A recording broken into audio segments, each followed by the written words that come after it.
Hello there folks, my name is Ben and welcome to another Shots Fired Airsoft video. And today we're looking at the H8R Gen 2, which is by Elite Force or Umarex. This is a wing gun OEM revolver, and there is an unboxing and a review of this very pistol on the channel. I kind of recommend having a look at maybe at least the firing footage from the review to see the issue that I had with it. I'm not alone in having this issue. I've seen reference to it on forums of people wearing out or damaging the hop-up rubber very easily in these, and there are no spare parts, so you can't buy a hop-up rubber or a bucking, some people refer to it, or various different names for this pistol. So what we're going to do is I'm going to show you how to fix it and how to essentially restore working condition to your H8R if it has had the same problem that mine has, and I would suggest that all of them probably are, so hopefully this will stay on the guide on the internet of how to fix and repair these. So without getting into it, I'm going to pop this apart, show you how it works, show you how it breaks, and show you how to fix it. Okay, so the first thing you want to do is just remove all your screws out of your gun and pop the handle off. It's a bit of a weird setup in that you have screws in the body on this side, and when you pop the handle off you've also got hidden screws under here. Take them all out, they're all the same size, so don't worry about keeping them separately or or placing them in sort of the order they come out the gun. They are all the same length, same thread. Once you've got there, take the front of the gun and sort of just begin working around, popping it apart, and it might be a bit sticky the first time it comes out, but mine's been apart a few times now. Do have to be a bit careful with this rear sight. I actually broke one the first time I took it apart. It does just sit in there. You would normally get something in there, pop it forwards and pull it out at the back, because these are loose here. If you don't do that, when you pop it apart you will break it off just there. It doesn't actually affect the working of the sight though. So with that in mind, just keep popping it. Now what will happen is the inner barrel, the barrel assembly, will come out first. It does just come out like that, and that is actually our hop-up chamber on the back of the barrel. Once you get to there, the rest of this should just pop off. So I'm just going to use the screwdriver to ease it in. And there we go. Now the trigger will stay in this side. It will not fall out though. Obviously don't go prying and jimmying bits out of your gun, because there are various little things in here with springs and that. You don't want to go losing any of those. It's unnecessary to touch this. The rest of the gun works perfectly fine. But what I will do is show you how this works briefly. This is going to be for people who maybe don't take so much themselves, maybe don't realise how a hop works. I do appreciate that 99% of people are probably going to know how this works. But this is a standard hop-up rubber out of the gas blowback pistol. Obviously we've got a BB here. Now in here there is a nub. I'm going to see if I can get that on camera. There's like it's very difficult to see. See if I can get, oh there we go. You see the lighter bit inside there? There's actually a protrusion from the rubber. And when you load, let's say gas blowback pistol, or like an open bolt rifle, GBBR, when it loads a BB, the BB sits in like that, and it sits against the nub inside the hop-up rubber that will impart the spin on the BB as it leaves the barrel. The nozzle will then come in and sit directly behind the BB. Now when the gun fires, obviously the pressure pushes the BB past the nub, which spins it. It then carries on out and down the barrel and out the gun. So the nub is encountering this BB at essentially 0 FPS.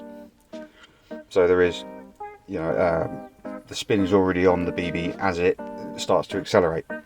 The system in the H8R is quite a bit different. This is your barrel, and this is sprung at the end. You see this little spring here, and it sits in the gun like so, and it can actually move backwards and forwards. It's not sprung at the moment because the other side of the case holds the spring tension, but it will move enough for, essentially for me to demonstrate this. This is your magazine. I've got a single round in there, so if we pop that in there, your BB is actually at the back of this rotary magazine. When you go to fire, it will index round into position, and then your barrel will sit in the nozzle or the recess in the rotary magazine, because obviously it isn't really a revolver. What will then happen, obviously, your CO2 cartridge, you pull the trigger, it allows the gas to escape into here, and the BB will begin to accelerate out of the back of this. This is part of the barrel now, this rotary magazine, and it's sealed by this lip on the back of the barrel, like that, and the BB will leave the magazine accelerating. It will accelerate quite fast, so by the time it hits this hop-up rubber, and this is your hop-up assembly here, which I will show in a moment, the BB is already travelling quite quick, because it's not resting against the nub before it's fired from further back. This means that the hop-up rubber is under quite a lot of stress because this BB is smacking it, and then the BB is having spin imparted on it to then carry on down the barrel and out the front of the gun. So if I pop this out and show you how this works, this is held in place when it's in the gun. So if I pull this off the back, you can see we have sort of like what looks like sort of a half a gas blowback in a barrel, and in here we have a little half hop-up rubber, and this adjuster here, as you undo that, it pushes this little arm down, and as you do it up or turn it clockwise, it will actually pull that back up. This coming down pushes on this rubber, and that creates your nub that you're getting a normal hop up. So if you're running quite a lot of hop, so you want to run a .25 BB and you want to get it to fire well out the H8R, you have to have this wound quite far down, which means that your BB is coming out of the magazine, going into this chamber, and it's already travelling quite quickly, hitting that hop-up rubber, getting spun and then coming out. But the problem is that the BB has quite a lot of force to it at the speed it's travelling, and you end up with a situation like this. So this is my stock hop-up rubber that came out, and as you can see, there's a big hole in it, which isn't very good. This is what caused the failure of my H8R, and this was pretty much out of the box. I mean, this was within sort of 5-6 shots. I believe this had a manufacturing default. The rubber is very thin where the hop-up rubber is sat, and the force of that BB hitting it on the way through, already carrying a reasonable amount of velocity, is what's actually gone through that hop-up rubber. So essentially what I would say is, if this happens to you, you cannot buy these little hop-up rubber halves. They are unavailable. You cannot get them from Wing Gun, you cannot get them from Umarex, which I actually had quite a rail about in my review of the H8R. So I'm going to show you what I did with mine. In here, this is actually half a Army Armament R17 gas blowback hop-up rubber. I cut it down into a third, because it's not quite a half, it's more of a third. And I've just popped it in there, and I've actually cut anything that stuck out the hop-up rubber off. So essentially it's just like a semicircle of hop-up rubber, and it's just had the encycling. So I'm going to try and pop this out and I'll show you what's actually in there. Okay, so this is the little hop-up rubber that I popped in there. As you can see, it's literally just a little bit of cut out of a regular hop-up rubber. This bit has been kind of shaved down. This would be the lip that would normally sit on the other side of your barrel and hold the hop-up rubber from rotating. So I've just shaved that off. But I think you can see there, even though I've only done a firing test with this, we've already got quite a lot of wear appearing on that little section. And that's when the BB is just smacking into it. So this will probably be quite a regular occurrence.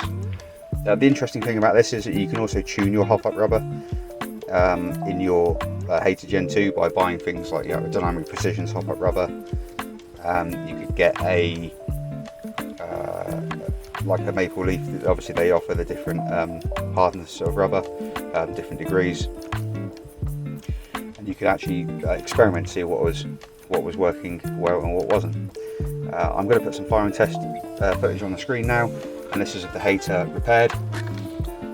Considering that we didn't have any accuracy at the gun originally, and barrel pressure was down because the hop-up rubber actually had a hole in it, this is amazing accuracy. I'm also obviously pulling the 2-stage trigger. I'm not even bothering to click the hammer back, so this is just quite quick firing, bang bang bang, 2-stage trigger.